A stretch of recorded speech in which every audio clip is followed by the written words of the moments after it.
behind that, but I'm curious, how many CIOs or CEOs raised their hand when they said, is your strategy in place? It's like, no, I don't have one. I can't imagine where they found 80% of people actually say that. But the point is, that I guess when challenged and you said, what is it you're trying to do and how are you trying to get there? Do you have a strategy for that? There's a lot of people that are just working off of something that's wrong. When it comes to data, this is overused. We know there's too much data. There's just way too much for mere humans and mere mortals to understand. A platform, we see it. I'm sure a lot of people in this room maybe see it, but a lot of the digital transformation strategies that people have and the chances that they have of doing that within their organizations fail. That's a 15% success rate. Las Vegas odds are for success is like 13%. So if you're going through a digital transformation, you got like a 2% chance better than winning something in Vegas. And then your expertise. Employees waste 19% of their time a week just searching for stuff. Now, maybe it's because I'm an older person now, I'm getting more mature, but time to me and wasting time is insane. And that we actually have people spending a lot of their time just looking for things or going through the process or just munging through data. We have marketing people out there today who went to school and envisioned, some of you are probably in the room, you went to school, you're creative, you're innovative, you have these ideas, you have these wonderful things to do. And now you're spending most of your time being data analysts and trying to write SQL queries or whatever it is to try to find the information that you need to get your job done. And a lot of that time that we spent, I consider it wasted time. And so leveraging your expertise is a topic we're going to go to. So the first thing, we'll get to strategy. I'm from Georgia, I'm from the South, so you'll have to excuse me, but I love this guy, Mark Twain. And I love the fact that this quote about it's not the things that you don't know that's going to kill you, it's the things you know for sure that just ain't so. So many times we're acting on stuff that we are guaranteed that we know. We know our customers. We know our customer data. I sit across the table often from executives who say, it's not a problem of who our customers are. We know our customers. It's like, no, you don't. You may know something about your customers, but you really don't know your customers. And you don't know your customers of tomorrow. There's so many times we sit on things because we're comfortable. That's one of the things our brain likes us to be, is comfortable. And we're comfortable with this concept that we know things. And the problem is that concept of that we know things needs to be challenged at times. So what is it you really know? So AI will actually give you some, what I would consider superior sight, some insights into some things that you may not have seen before. Now this next example is ice harvesters. And some of you who know Guy Kawasaki, I give credit to this. This is off of one of his talks. But ice harvesters, people that would go out to frozen lakes and carve chunks of ice out and carry them into town. Anyone have kids with the movie Frozen? Yeah. You've seen ice harvesters, right? The opening scene. It was interesting. I have 7 grandkids. And we have one of those Ford Expeditions that has a DVD player in it. I listened to Frozen 100 times before I actually ever saw the movie. And when I saw the movie, I'm like, oh, that's what that looks like. I could sing all the songs, I could do everything. But anyway, the opening scene of Frozen is ice harvesters. Guy Kawasaki calls this Ice 1.0. It's the first aspect of this.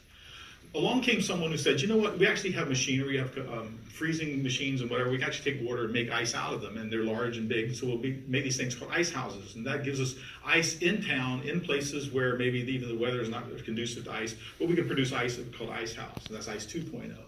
And then someone said, if we take those compressors, those condensers, those refrigeration machines and make them small enough, we can put them in homes, that's ice 3.0.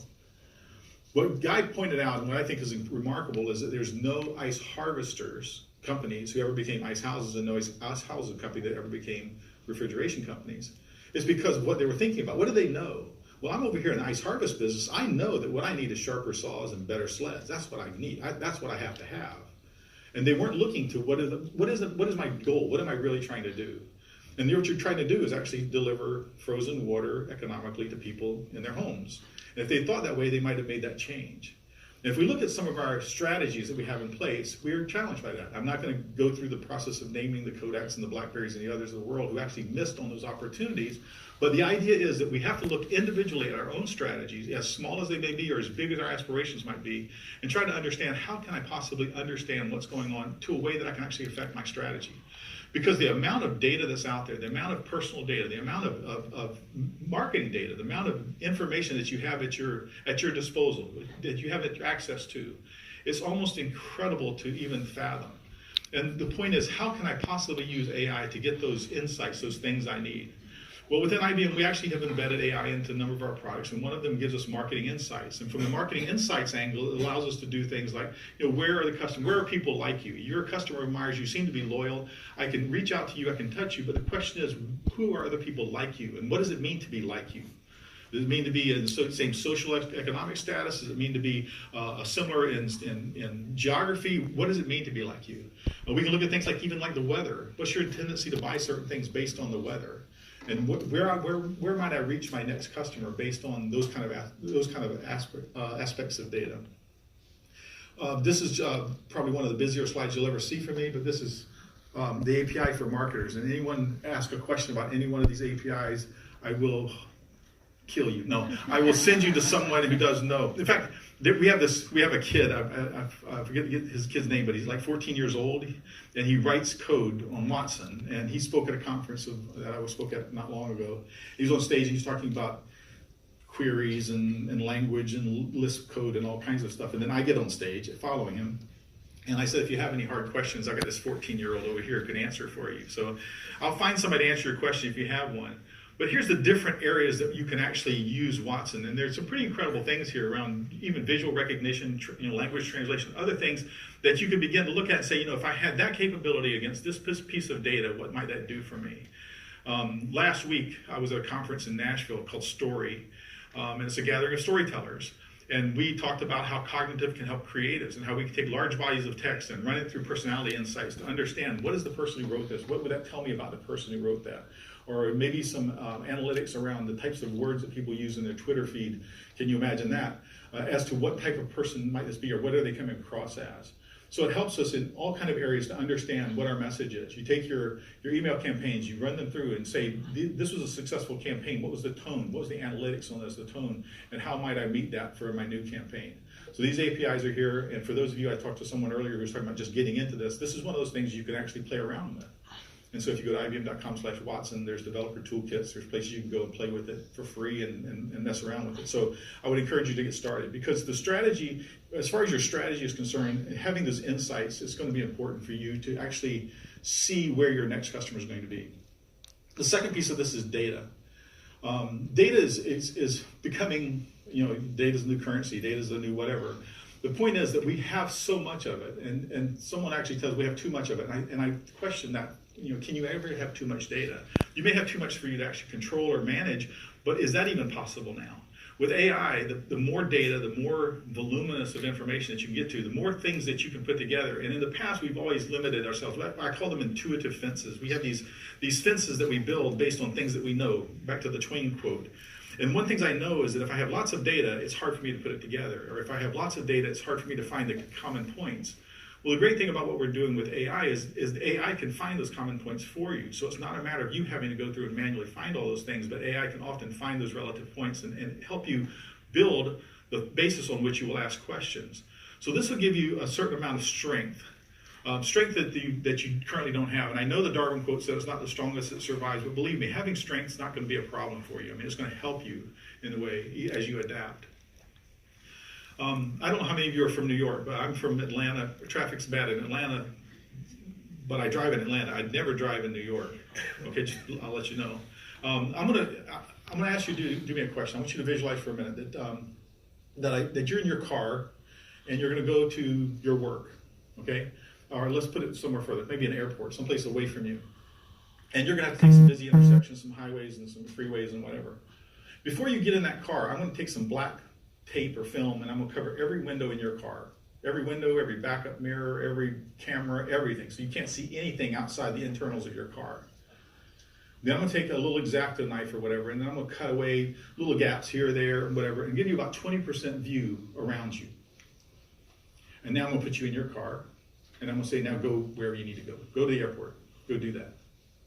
Oh, by the way, every other car on the road has the same visual impairment. So tell me your feelings.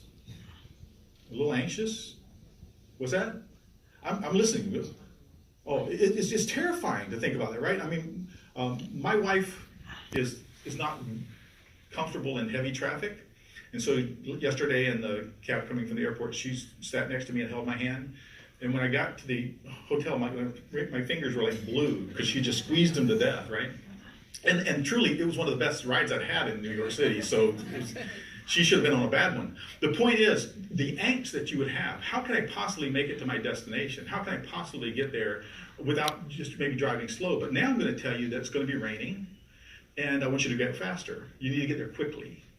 Now think about your angst and you're driving this car. How can I possibly do this?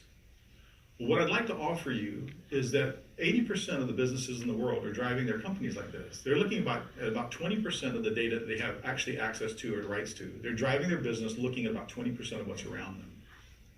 Now, if I were to take you out of that car for a moment and remove all the film, line your mirrors, shine up your dash cameras, everything, get you all set up, and put you back on the road. And by the way, most of the other cars still on the road still have a visual impairment. And so there's still going to be problems. There's going to be things you're going to go around.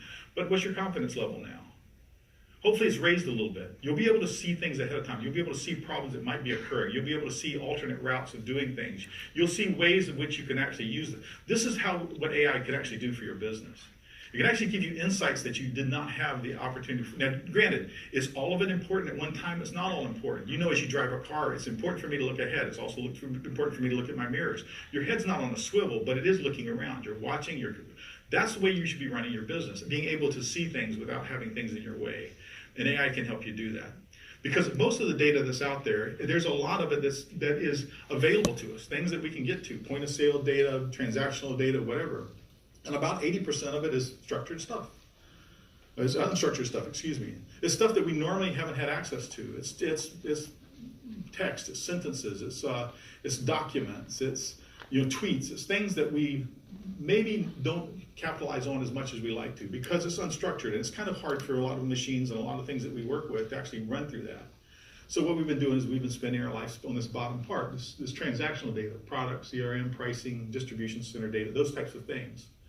And so we're running our business on that bottom 20% when that 80% of there is available to us. And what's even interesting is that the 80% up there, only about half a percentage of that is ever even analyzed, even though 30% of it is useful. Like I said, all 80% is not necessarily useful to you, but 30% of it definitely is in most cases, and you're not even looking at that. And so imagine if you just could double your insights from 20% to say 40. We're saying that 50% would give you a good range. What would that look like to you? So if you have data, you'll have some superior strength, and you'll have some strength beyond that which your competitors have, beyond that which maybe new people in the marketplace have. The third area we want to look at is platform. This is our CEO, Jenny Rometty, and she said that when you remove layers, simplicity and speed happens. You can imagine with a company like IBM, we have a few layers, and a lot of the data that we have, a lot of the systems that we have layers. And we've gone through the process of saying, how do we remove those layers? How do we make things simpler? How do we make things easier for people to use and more digestible? How do we put this technology that we have that's so powerful, how can we start embedding that into things and into places that actually matter? Because with this data, with AI, it actually gives you the speed that's necessary. Now, I don't know how many of you are familiar with the work that we're doing. This is outside of marketing, so you'll have to excuse me for a minute, but I remember I deal with humans a lot, and so therefore the human things tend to get my attention. But some of you may be familiar with what Watson's doing in the area of oncology and cancer and so forth. There was a 60 minutes interview by Charlie Rose with a guy named Dr. Sharpless, and he runs an oncology center. And the excerpt from this interview was this, and that Charlie Rose asked, he said, to be on top of everything that's out there, all the trials taking place around the world seems like an incredible task for any one university or one facility to do. And Dr. Sharpless said, it's essentially undoable. And what they were doing was people were coming to them that had cancer treatments that had failed. They'd come to this area in North Carolina, into the university, and they would look at them and they'd say, what kind of plans or what kind of programs or what kind of trials might be out there for us to use? And he admitted that because there's so many papers written every day, because there's so many research trials being opened every day, that they were actually working on data that was 16 months old. But he said they took Watson, and this is his words, they taught Watson to read medical literature essentially in about a week. And it wasn't very hard, which I thought was interesting that he said that. And then Watson read 25 million papers in about another week, and then also scanned the web for clinical trials open in other centers. And all of a sudden, we had this complete list that was sort of everything we needed to know. Now, this is a guy that was originally skeptical. He said, oncology is a really hard thing to do. And all this did was allowed him to have a basis on which to ask questions. Again, outside of marketing, but it's still, let's try to look at the same technology and how it might be used against your data. One of the things he did was he said, I'm a little skeptical about Watson and about its ability to work with our doctors. They place Jeopardy. Come on, how many times do I have a Jeopardy question when I'm doing cancer research? And so what he actually did was they took 300 cases and they compared it that they already proposed treatment for. They ran that through Watson, and Sharpless announced that about 98% of the things that Watson had predicted as far as cancer treatment was exactly what his doctors had recommended. And I remember Charlie Rose saying, well, I guess that made you feel good about Watson. And Sharpless said, no, it made me feel good about my doctors, because here's this machine confirmed. But then he said something that I thought was back to that idea of what is it we're not asking? He said, but not only that, but in 30% of those cases, Watson came up with a second diagnosis, an alternative treatment that we should have considered that we didn't consider because we didn't look at it. Because it was a treatment that was a trial that was just opened the day before or a week before. But it said, is that kind of thing, that kind of ability to augment what we're doing as humans that makes it important. And so that gives us the speed. So now instead of doctors spending their time necessarily going through this data, they now have that ability to ask the questions. And you as marketing people, instead of you trying to figure out, okay, so what data do I need?